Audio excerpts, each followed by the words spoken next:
Hey, mon ami, tu trouves-tu qu'avec la haute définition, le HD, les rides paraissent plus? Quelle ride? Ben, regarde, mettons, je fais ça, là. C'est-tu mieux? Ben, honnêtement, non.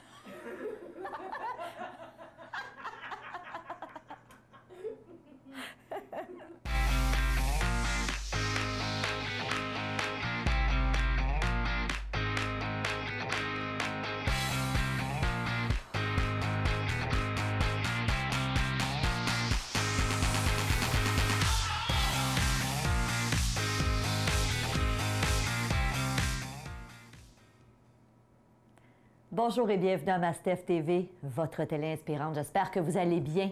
Alors, dans le cadre de la chronique d'aujourd'hui, je vous parle d'espérance de vie. Avez-vous envie de vivre plus vieux et plus vieille? En beauté, oui, je ne vous parlerai pas de Botox, mais aussi en santé. Et ça, c'est le plus important.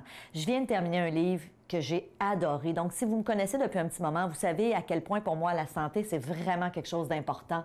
Et je viens de terminer le livre du docteur Martin Junot, qui est cardiologue. Alors, le livre s'intitule « Un cœur pour la vie ». Alors, il est cardiologue, il est président aussi de la recherche sur la prévention à l'Institut de cardiologie de Montréal.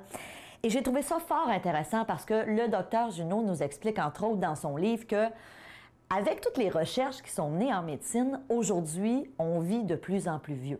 Alors, je vous sors des petites statistiques que je trouve intéressantes. Premièrement, l'espérance de vie, si vous êtes au Canada et que vous m'écoutez, on sait que la femme, en moyenne, on va vivre jusqu'à 83 ans.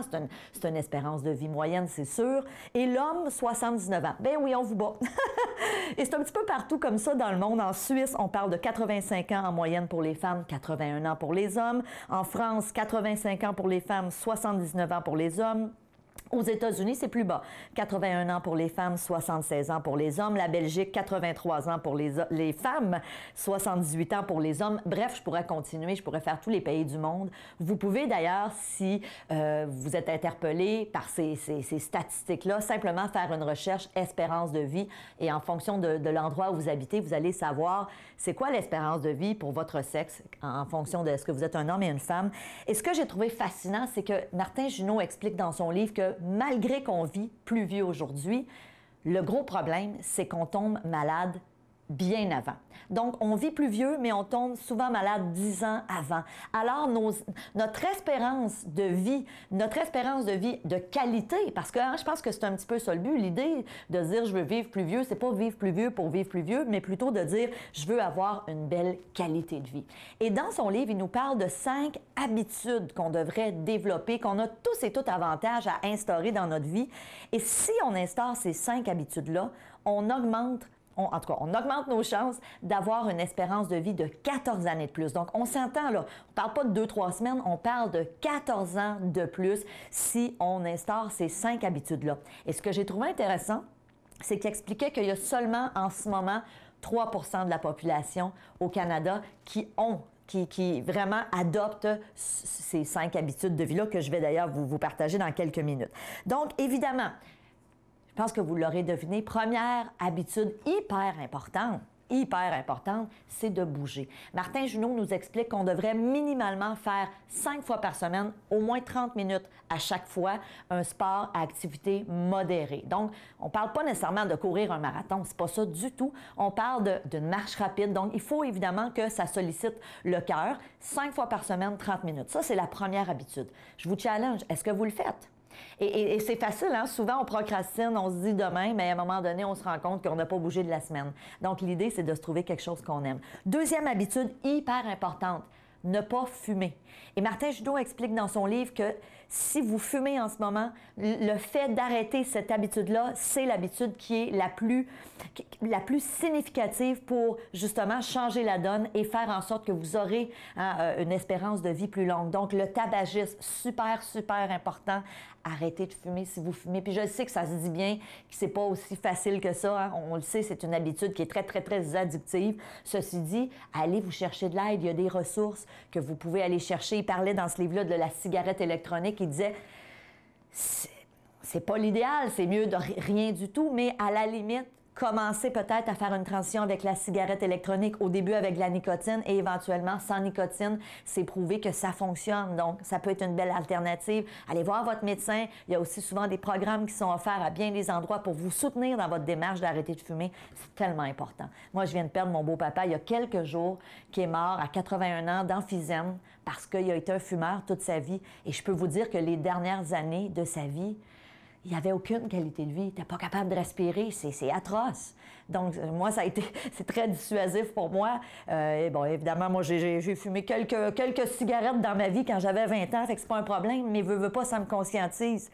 Alors ça, c'est la deuxième habitude. Troisième habitude, maintenir un poids corporel normal. Donc, l'important, c'est au niveau du tour de taille. On dit pour une femme, on devrait avoir un tour de taille maximum de 88 cm. Donc, mesurez-vous. Et pour l'homme, 100 cm. Au-delà de ça, on augmente nos risques justement d'avoir des problèmes de santé au niveau du cœur, plus précisément. Et encore là, hein, on augmente nos chances d'avoir un paquet de maladies, donc de diminuer notre qualité de vie. Donc ça, c'est notre troisième habitude. Quatrième habitude, avoir une saine alimentation, principalement plus de végétaux, de grains entiers, moins de sucre ajouté, moins d'aliments transformés, moins de viande.